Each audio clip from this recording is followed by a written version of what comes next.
Hi everyone, welcome back to Life in Between with David. This is my wife Heather. Hi. And today we're going to talk a little bit about something that is pretty personal and sometimes a hard topic. It's become easier for us, and I believe there's a lot of couples out there, parents maybe, teenagers. I think it applies to a lot of you. We all face different challenges. But for us, the challenge that we face is that I am deaf. I wear cochlear implants to help me hear, but the cochlear implants are not always 100% reliable. And so the conversation that Heather and I often had is the what if question. What if my cochlear implant failed and I don't hear anymore? Or if something broke, or anything really. We'll have this conversation and we'll talk about the possibilities of what will happen, how will we react to the situation. And we both learned a lot of sign language. We're not fluent, we're not totally comfortable with it in front of everybody, but that is how we actually communicate at night. I take my cochlear implants off to charge, and so at night I literally don't hear a thing. It's completely deaf. Yeah, and it's interesting.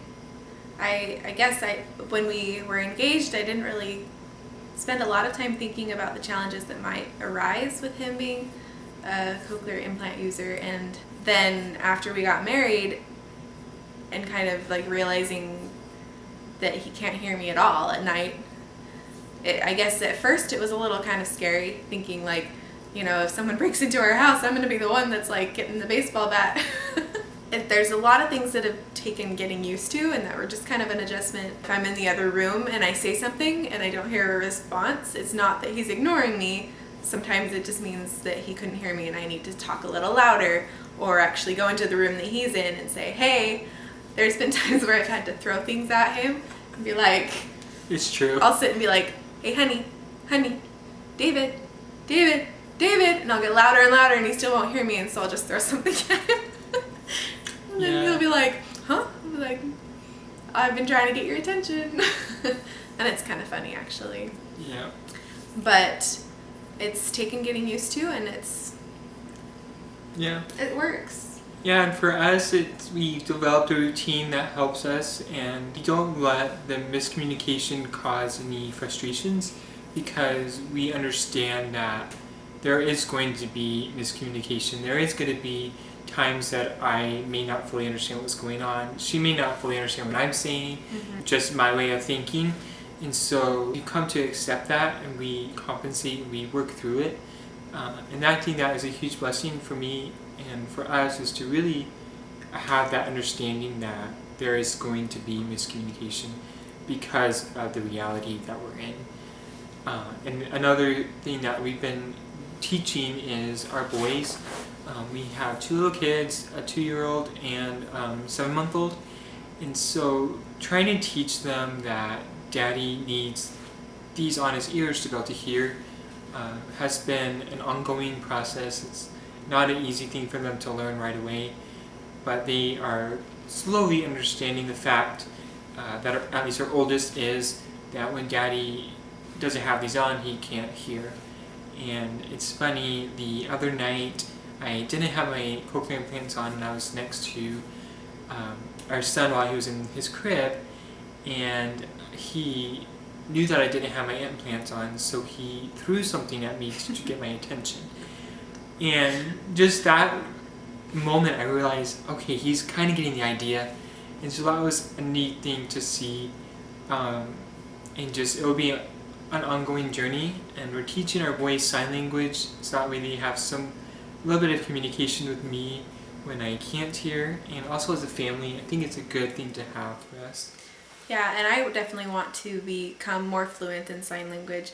I think it's a good way to prepare for the what if, and to get to the point where we feel comfortable with that possibility of, what if suddenly his implants don't work anymore. And I hope that never happens, because there's been such a blessing in his life. But if it does, I think that we'd be able to handle it.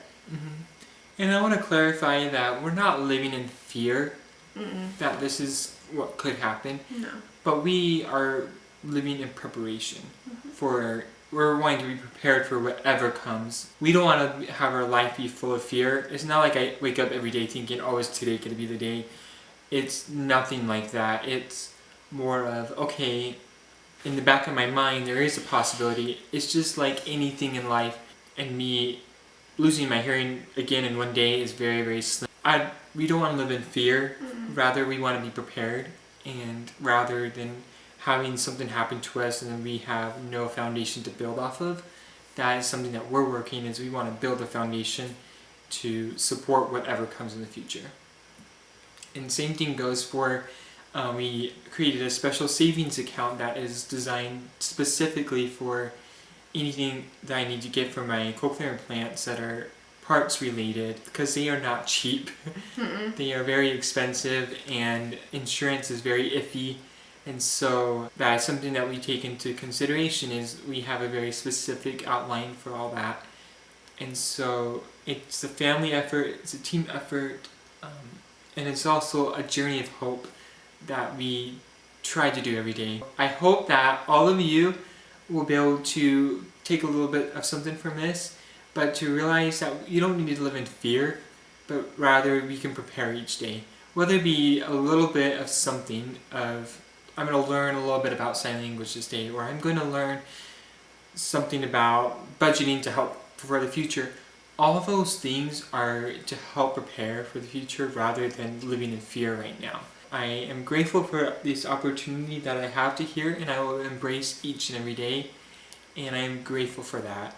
And so I hope you enjoy this, and if you have any questions, feel free to comment, and we will see you next time.